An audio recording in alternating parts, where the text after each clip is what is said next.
Bracha ve'atzlacha, boker tov. Boker tov, boker tov, boker tov. Boker tov. Celui qui m'écoute en train de chanter là maintenant, qu'est-ce qu'il dit? Il n'a pas de soucis, ce mec. Ah, c'est pas possible. Il peut pas avoir la pêche comme ça ce matin, si vous savez ce qui m'est tombé dessus. Baruch Hashem, Akadosh Baruch. Akadosh Baruch. Je vais vous dire une chose, le thème d'aujourd'hui va être le suivant. Le thème d'aujourd'hui va être le suivant. Pourquoi Dieu, il nous fait sortir sans arrêt de nos zones de confort? Lama Akadosh Baruch, il nous fait sortir de nos zones de confort sans arrêt.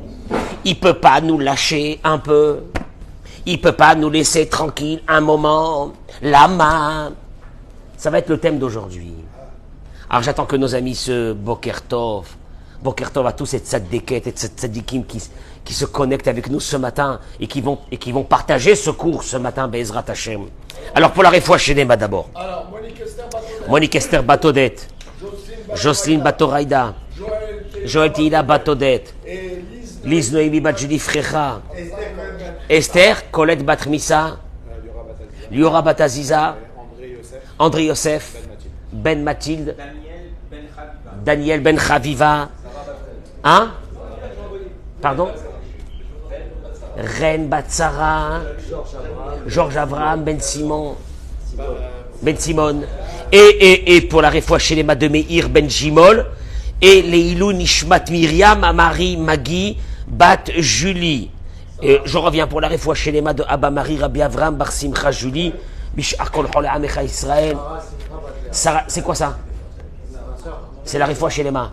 Sarah Simcha, Bat Léa, Myriam Bat, Zava.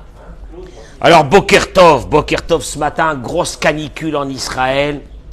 Énorme canicule en Israël, après le vote, j'en sais rien de quoi. Les routes sont bloquées dans ce pays. Car les mecs, ils sont en train de mourir de faim. Les loyers, c'est plus des loyers. Le manger, c'est plus du manger. Ils sont en train de se battre sur autre chose. C'est un concept ici.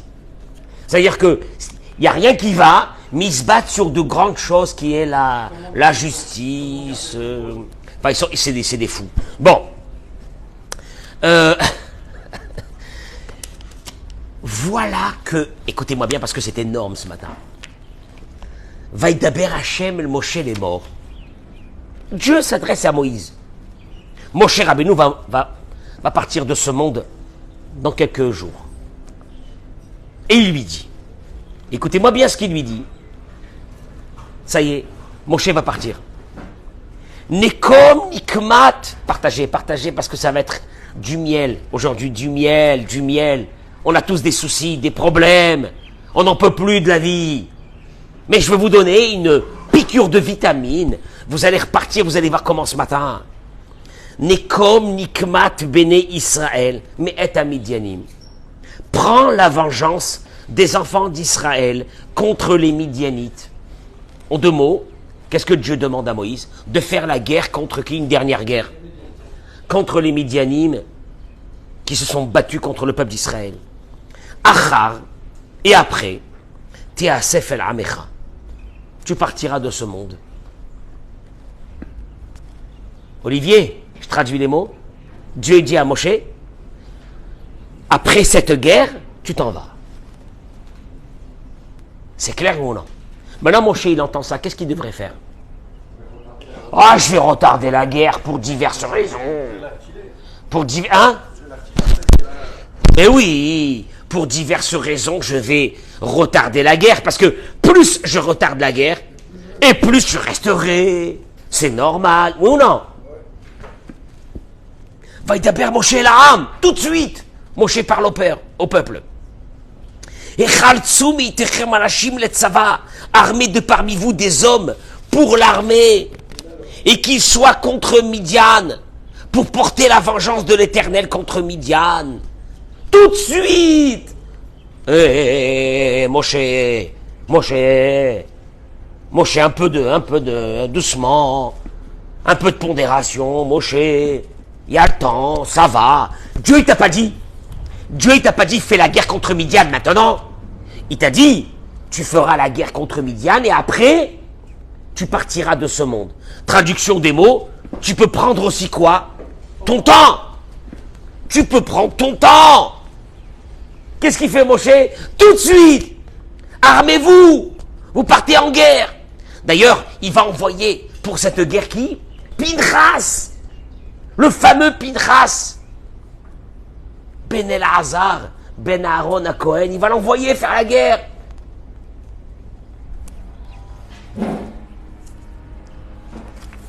Le Midrash Rabbah dit, écoutez-moi parce que on va aller vers l'essence de notre vie. Je suis pas en train de vous raconter la paracha, ça m'intéresse pas. Rabbi Yehuda Omer, dans le Midrash Rabbah, Rabbi Yehuda dit, Ilu haya rotse Moshe lichiot kama shanim hayachai. Si Moïse aurait voulu vivre encore des années, il aurait pu vivre. Sam, She'amar lo HaKadosh Baruch Hu nekom. Dieu lui a dit, venge. Achar te'asef, et après tu vas mourir. Talaha katuv mitato bemidian. Traduction des mots, Dieu lui a dit, ta mort est reliée à la guerre contre Midian. Et écoute-moi bien. Donc, en fin de compte, quoi? Il dit Rabbi Yehuda, si Moïse aurait voulu vivre encore 50 ans, il aurait pu. Comment? Je fais pas la guerre. Puisqu'en faisant la guerre, je vais quoi? Mourir. Donc je fais pas la guerre. Tu me suis ou non? Talaha katuv mitato bemidian. Dieu a mis en condition la mort de Moïse avec la guerre de Midian. Moshe, qu'est-ce qu'il peut dire? Eh ben, on va prendre le temps pour faire la guerre. C'est normal. Il faut se préparer, etc. Et là, le Hodia Achashvacho shel Moshe. La Torah, elle est venue t'apprendre un peu la grandeur de cet homme. Bishvil she'echie et akev nikmat Israël. Moshe, il a dit, pour vivre, je vais repousser la guerre de Midian alors que Dieu me l'a demandé de faire cette guerre. Non. Miyad, tout de suite. Vaïdaber Moshe el-Ha'am, les morts, et chaltsu meitechem anashim la tzava. Je vous pose une vraie question, Olivier. Si la vie d'un homme dépendait d'une guerre, est-ce qu'il aurait fait la guerre tout de suite? Hein? Non! On peut trouver des raisons valables pour ne pas commencer la guerre. Oui, Richard. Le Yalkut Shimoni, qui est un midrash, rajoute une chose qui est énorme. Il dit, le Yalkut Shimoni, Akadosh Baruch Hu Amarlo, Dieu lui a dit, Moshe, Moïse, Imatarotse si tu veux, Shetichye Shanim Rabim, O Elef Shanim. Dieu a dit à Moïse, si tu veux vivre encore 1000 ans, Lo yiru Israël besonehem, velo tikabesh Midian lifnehem. Sam, Dieu il a dit à Moshe, le Yalkut Shimoni il ramène, un des grands midrashim de la Torah. Dieu lui a dit à Moshe, je peux te donner un conseil. Si tu veux vivre encore 1000 ans, Dieu, il dit à Moshe, si tu veux vivre encore 1000 ans, ne fais pas la guerre. Quel kiff. Tu me pousses au vice. Dieu, tu me pousses au vice.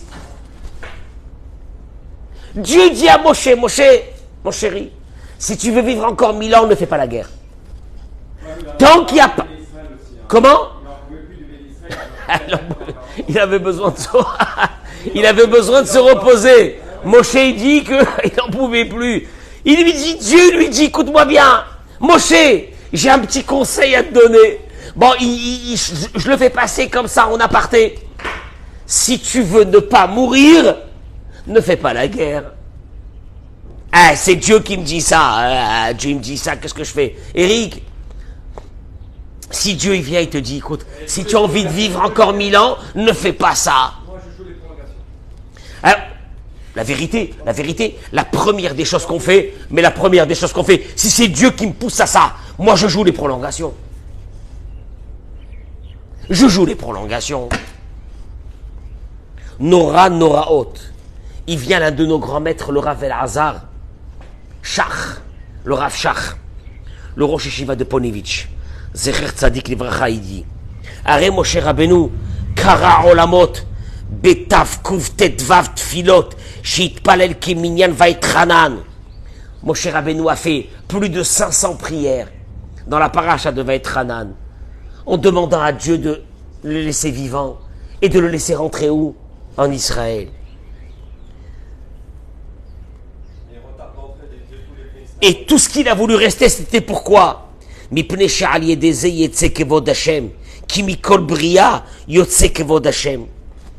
Parce que Moshe Rabbeinu voulait continuer à sanctifier le nom de Dieu en rentrant en Israël, en accomplissant les mitzvot de la terre d'Israël. Moshe Rabbeinu dit à Dieu, je t'en supplie, laisse-moi rentrer en Israël, je ne veux pas rentrer pour aller à la plage,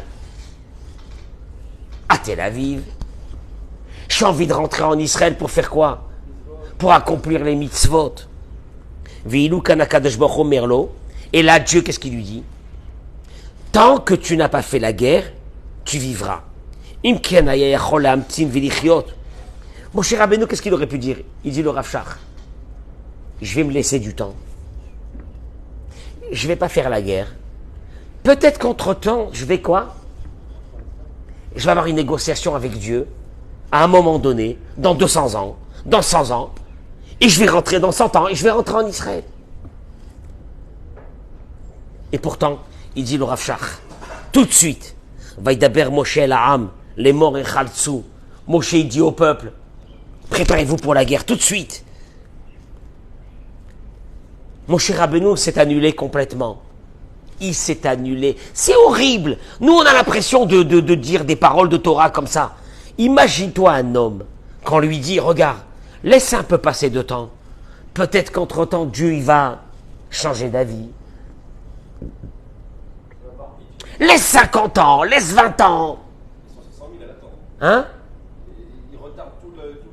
Oui, mais peut-être qu'en retardant le peuple d'Israël, Dieu va changer d'avis. Il va me laisser rentrer. Moshe Rabbeinu a fait 515 prières pour rentrer en Israël. Dieu lui a dit à Walou. Moshe Rabbeinu dit Walou, eh ben, on va attendre un peu. On n'est pas pressé. Et tu vois Moshe Rabbeinu qui dit tout de suite au béni Israël, allez en guerre, allez en guerre. Mais Moshe, si on va en guerre, tu vas mourir juste après la guerre. Tu me suis ou non? Il dit le Rav Shach que Moshe Rabbeinu avait compris une chose, que le sens de sa vie était pourquoi? Moshe Rabbeinu avait compris une chose.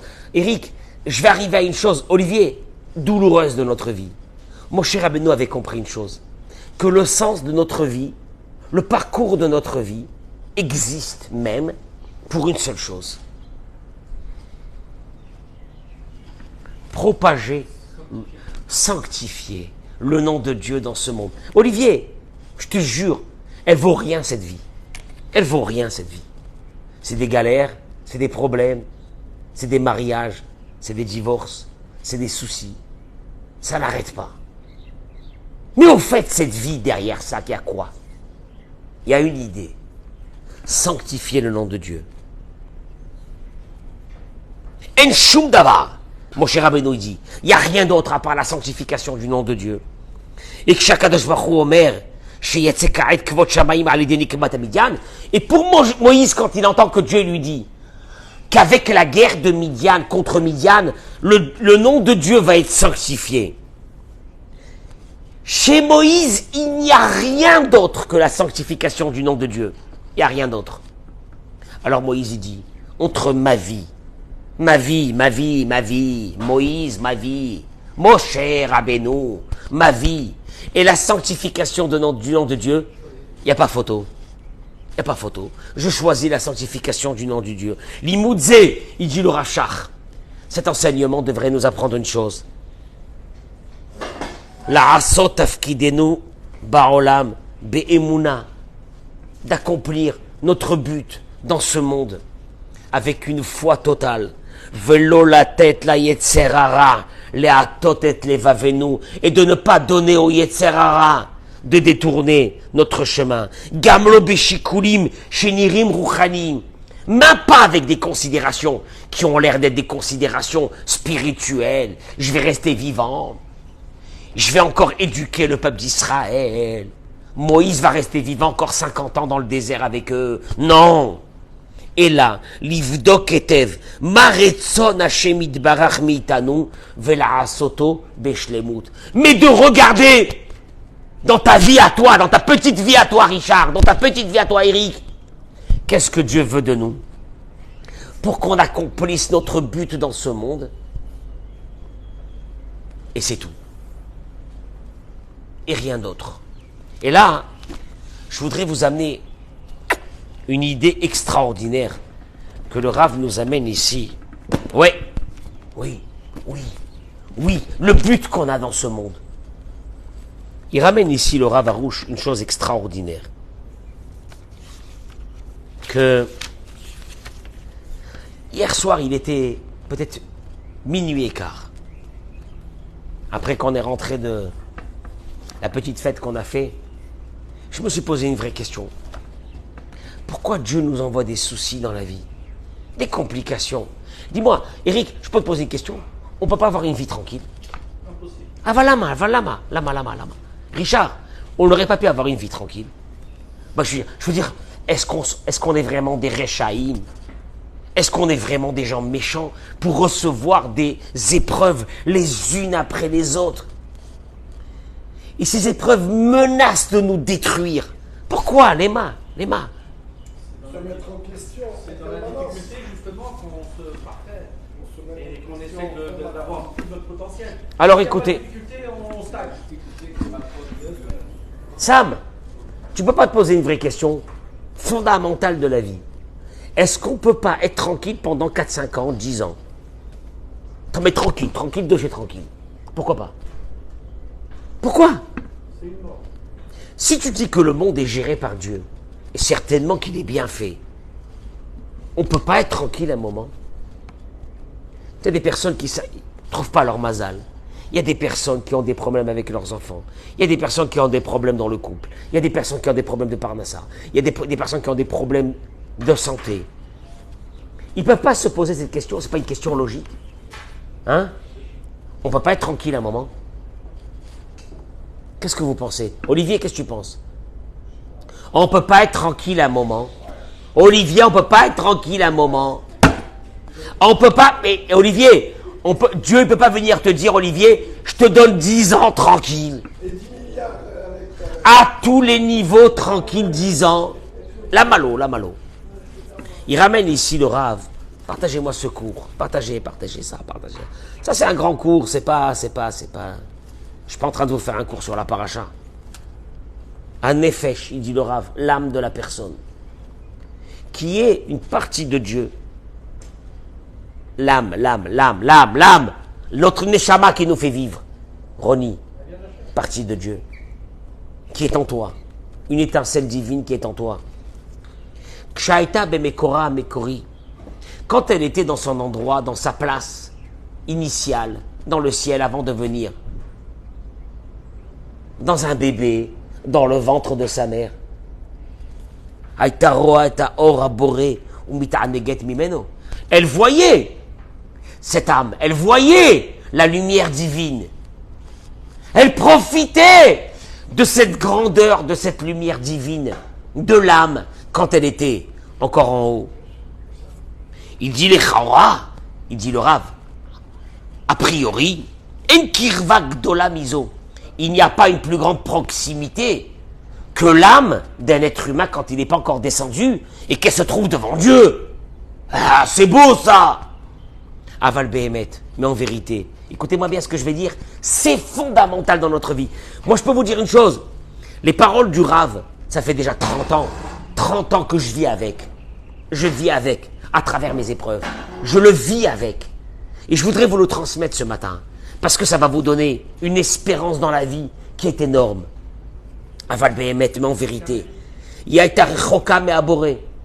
Cette âme, même en percevant la lumière divine dans le ciel, avant de descendre ici, elle était très loin de Dieu. Mikivan Sheilo Ikira Oto Idbarach. Il y a une différence entre voir quelque chose et connaître la chose. On va expliquer. Connaître. La date.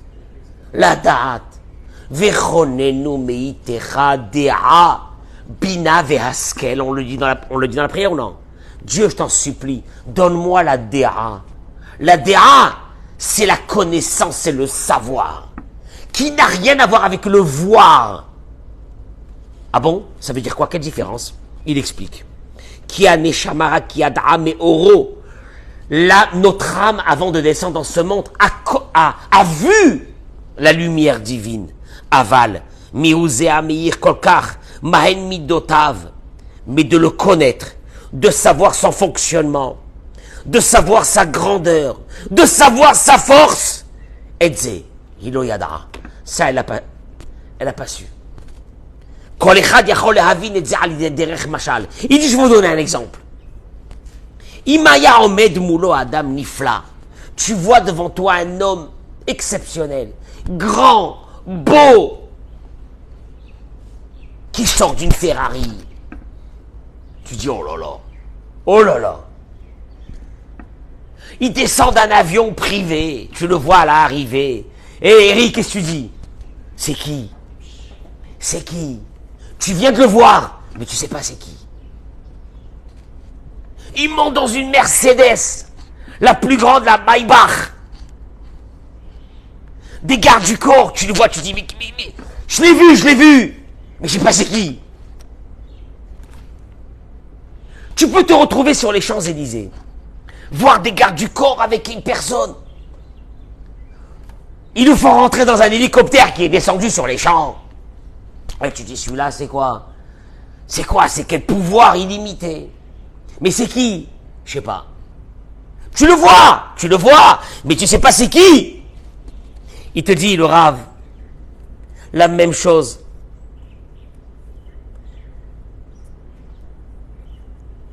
Il dit, notre âme dans le ciel, avant de descendre dans ce monde, il n'y a pas de Yetzera, il n'y a pas de difficulté, il n'y a pas d'épreuve.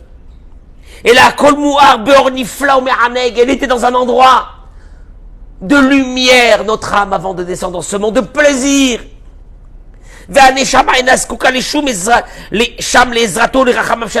Là-bas, dans le ciel, notre âme n'a pas besoin de cette miséricorde divine. Ni que Dieu ait pitié de nous, ni que Dieu accepte notre repentir, ni que Dieu nous pardonne, ni que Dieu ait pitié de nous, ni rien. Parce que toutes ces qualités de Dieu ne peuvent être dévoilées que chez un homme qui vit dans ce monde. La force que Dieu nous envoie tous les matins, la consolation pour ceux qui ont perdu un enfant, la force de continuer de vivre. Mais tout ça, c'est pas des choses que tu peux ressentir quand tu es dans un autre monde. Là-haut, tu peux voir la lumière divine, mais tu connais pas Dieu. Pour connaître Dieu, il a fallu descendre ici. שכל אלה המידות המתגלות רק למי שחי את חיי העולם הזה על ידי ההרפתקאות שיש בהם. Parce que tout ça, tu peux le connaître Dieu que quand en étant dans ce monde. Tu vois, des fois, on se pose une vraie question. Je fais quoi dans ce monde? Qu'est-ce que je fais dans ce monde? Qu'est-ce que c'est cette vie que j'ai dans ce monde? Pourquoi Dieu m'a envoyé à moi des épreuves et il n'a pas envoyé à d'autres? Qu'est-ce que je fais dans ce monde? Je peux vous dire une chose, ces questions-là sont posées par des millions de personnes. Je fais quoi dans ce monde? C'est quoi ces soucis que Dieu m'envoie dans ce monde? Ces épreuves. Il dit, Aneshama, lo yachlala kiretabore beyota bemkoma tiv'i. Notre âme n'a pas pu connaître le fonctionnement divin quand elle était dans un autre monde.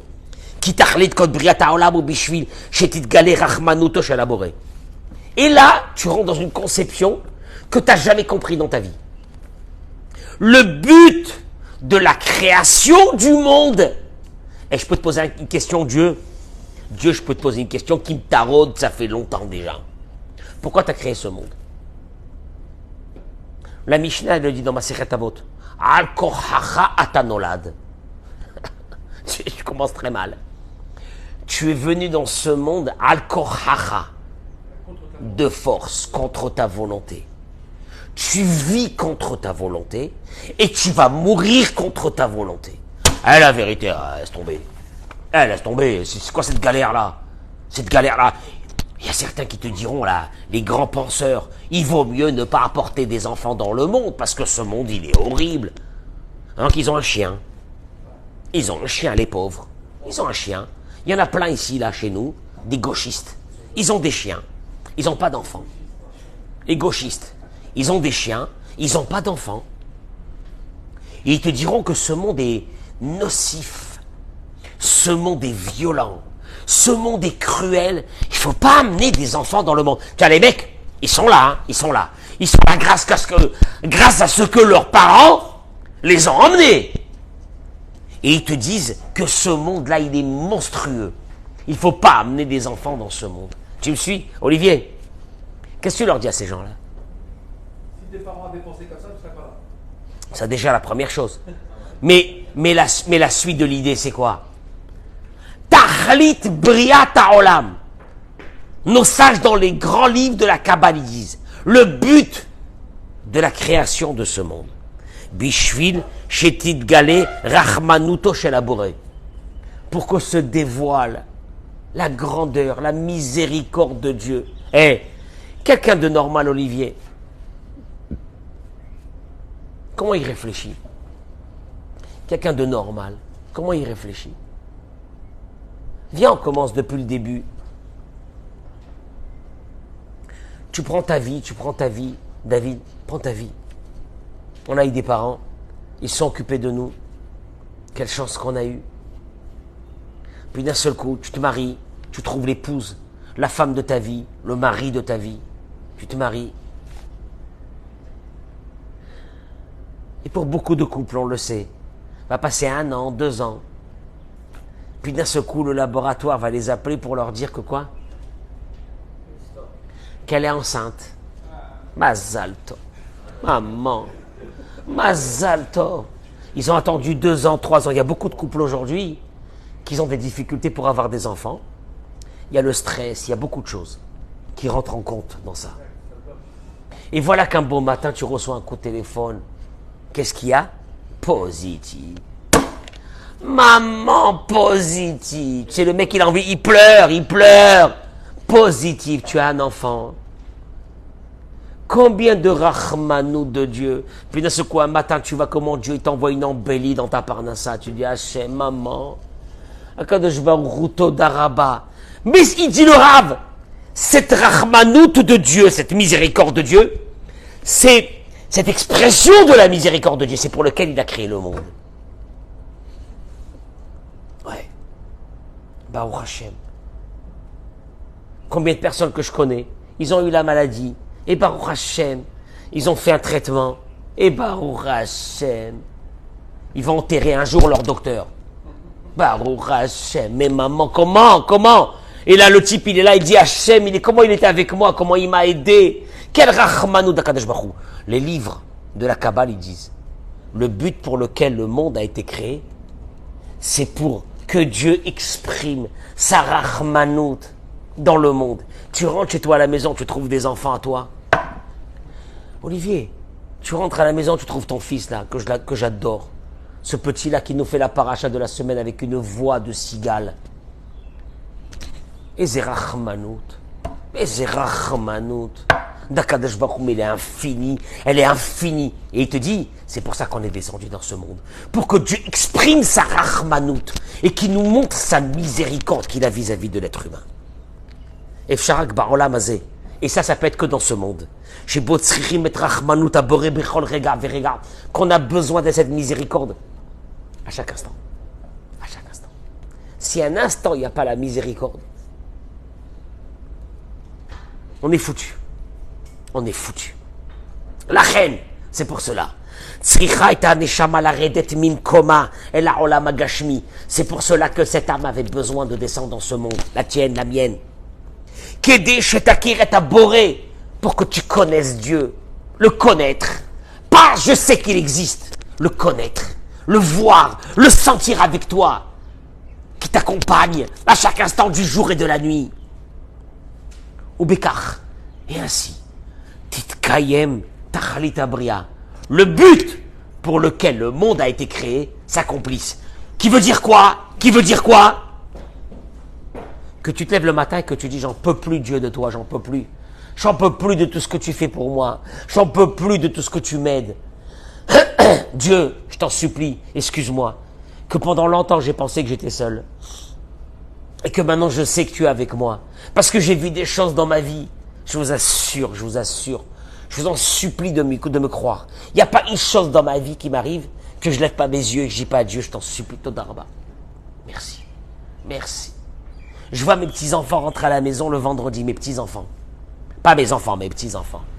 Je dis Hachem, tous les vendredis quand ils rentrent, je dis Hachem, merci. Tu m'as donné des petits-enfants. Il y a des millions de personnes qui n'auront pas le mérite d'avoir des petits-enfants. Tu m'as donné... Ça n'a pas été facile, hein. Ça n'a pas été facile. Pour éduquer mes enfants, pour éduquer tout ça, pour les marier, et etc., etc. Ça n'a pas été facile. Ça n'a pas été facile, Dieu. Mais merci de ce cadeau que moi, je peux voir des petits-enfants. Ma mère, elle était chez moi à la maison. Et elle a vu mes petits-enfants à moi. Je lui dis, maman, viens, on remercie Dieu. Que tu as vu tes arrière-petits-enfants. Ils étaient tous autour d'elle. Des arrière-petits-enfants. Mais c'est ça! Pourquoi Dieu, il a mis l'âme d'une personne dans ce monde? C'est pour que Tidgalé Rachmanuto Idbarach, afin que sa bonté divine se dévoile dans ce monde et que tu la vives au jour le jour, à chaque instant de ta vie.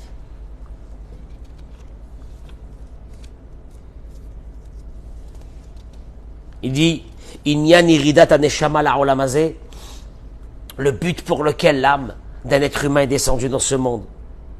Parce que tant que cette âme s'est trouvée sous ce qu'on appelle le trône divin, itachen shiada, shihaboré, shalit omanig, certainement que notre âme, avant de descendre dans ce monde, savait que Dieu était le maître du monde, et qu'il est bon, etc.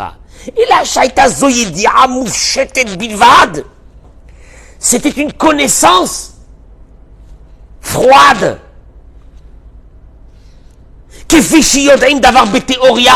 Comme quand on connaît quelque chose en théorie. Sam, je peux te dire un truc. T'as déjà vécu en apesanteur? Non. Pourtant, on nous a expliqué la sensation de quelqu'un qui se trouve en apesanteur.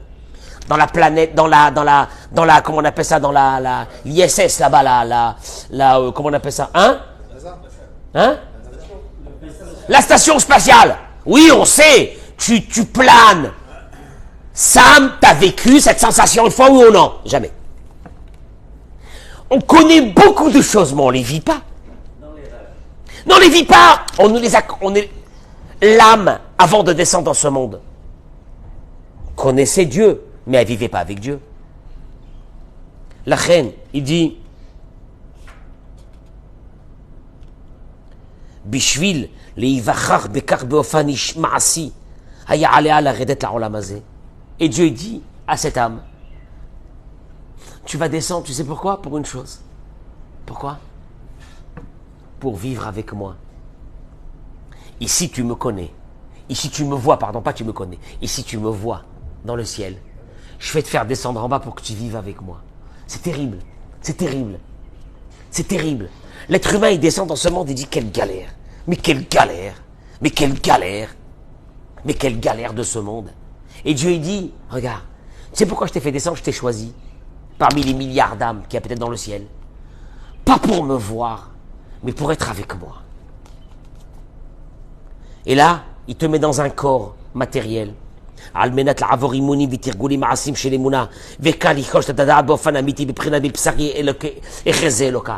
Et là, d'arriver au summum de ce qu'a dit David Ameller dans son livre de Télim. Mi Bessari, dans ma chair, Echeze Eloka. Je te vois, Dieu, dans ma chair.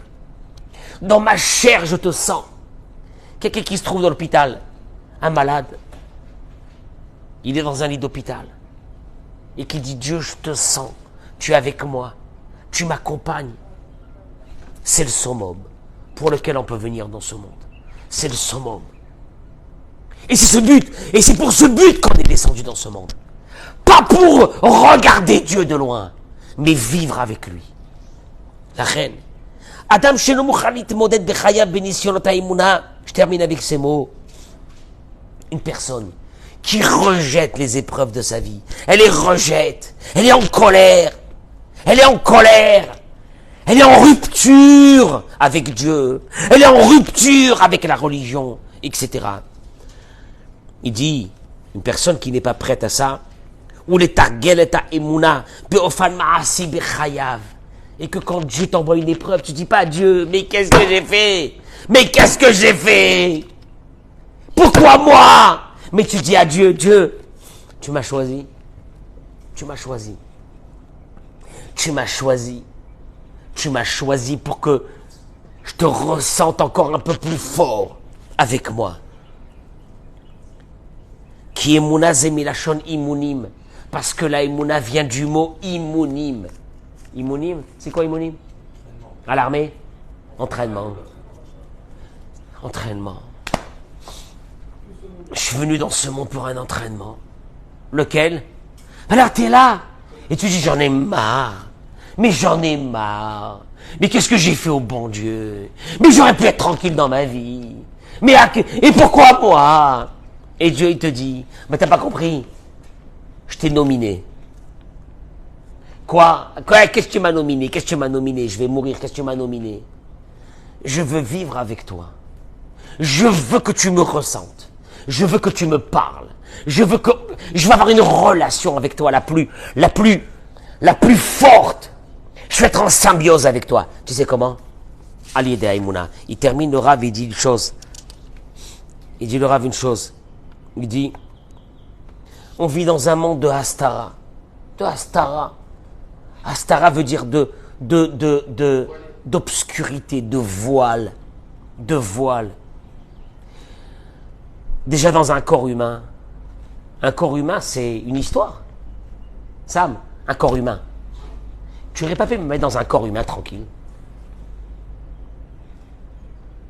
Tu m'as amené dans une famille où il y a des antécédents. Donc de colère, de peur, d'angoisse. Hachem! Mais tu aurais pu me mettre dans un corps humain déjà un peu normal. Non. Astara. Après, il te met dans une société humaine où tu as l'impression que chacun fait ce qu'il veut et qu'il y a des gens qui font du mal. Du mal. Et tu es là, tu te poses une vraie question, tu dis, mais mon Dieu, Dieu tu es là, tu es pas là. Mais c'est quoi ce balagan? Ils font ce qu'ils veulent, ils sont pas punis. Tu me suis? Il dit le Rav des Astarot, Va'afilu be'astara. Chez Betocha Astara. Et tu me caches, et tu me caches, et tu me caches, et tu me mets dans un endroit qu'un bon matin je me réveille, je me dis, certainement qu'il n'y a pas de bon Dieu. Mais où il est le bon Dieu dans tout ça? Il dit, Kacher Adam Roé, ou Mevinet Kol Astarot. Je termine avec ces mots, quand tu comprends ces voiles dans lesquels tu as été mis, c'est pour t'amener à une seule constatation. Tu sais laquelle? Pourquoi Dieu t'amène dans tout ça? À une seule constatation. Que tu ne peux pas sans lui. Ah, c'est terrible, mais c'est terrible. Mais c'est Hachem, je t'en supplie, là, c'est de la cruauté. C'est de la pure cruauté. Le type, il a 3-4 enfants à marier. Je connais des familles, ils ont 3, 4, 5 enfants à marier. Comment ils vont faire? Ou allô, et la fille, elle a passé 30 ans, le garçon, et d'un seul coup, il y a l'esprit humain qui dit, ils sont foutus, les mecs. Et d'un seul coup, je me dis, quoi, ils sont foutus, les mecs? Quoi? Mais quoi, ils sont foutus, les mecs? Quoi, il n'y a pas Dieu? Il est illimité, il n'y a pas Dieu. C'est dur. On est dans un combat. On est dans un combat. Dans un combat entre le voile et le dévoilement de Dieu dans notre vie. C'est dur. T'as une femme, elle te dit je vais divorcer. T'as un homme, il dit je vais partir de la maison. C'est une catastrophe. C'est je vais mourir. Je fais comment? J'en peux plus. Il y a des personnes qui viennent me voir ici après le cours, ils me disent Rav, ça fait 3 semaines à moi, je suis dans une chambre enfermé dans le noir. J'ai des peurs. Mais c'est terrible, tu ne te rends pas compte. ce que l'humanité vit comme souffrance. Et là, tu prends cette personne, il vient ici, il reste avec moi 20 minutes, jusqu'à qu'il sourit. Je dis, mais t'es un malade, mais t'es un fou. Mais Dieu, il est avec toi, mais tu te rends pas compte. Mais qu'est-ce que tu es en train de faire? De quoi tu as peur? De quoi tu as peur? Alors Dieu te fait rentrer dans ça, il dit le Rav, pour te montrer un peu ta nullité. Et là, cette nullité, c'est pas pour t'écraser, Sam, c'est pourquoi? Non, Sam, maintenant que je t'ai mis dans une nullité la plus totale, je peux te demander un truc? Allez, c'est qui le boss? Et là, tu commences à lever les yeux. Tu dis, Hachem, je t'en supplie, j'ai que toi. Et là, Dieu, il dit, maman, c'est ce que j'attends de toi.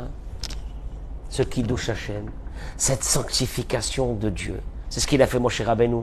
Sanctification. Il n'y a rien d'autre. À Kadosh Baruch Hu, je peux vivre encore 1000 ans si je veux. Ça m'intéresse pas. Ce que je veux, c'est sanctifier ton nom. Et Dieu, il te dit, regarde, je t'ai envoyé dans ce monde. Ça fait combien de temps, Sam? 40 ans? 45 ans? J'attends une chose. 45 ans, Sam. J'attends une chose de toi, Samuel. Que tu dises, j'existe pas. Je suis rien sans toi. J'ai besoin de toi. Ouais, mais là tu ouvres des portes. Là, tu vas ouvrir des portes. C'est dur, c'est un combat. C'est un combat entre l'être humain, son intellect, qui va le rendre fou, et la Emouna, qui est Imunim.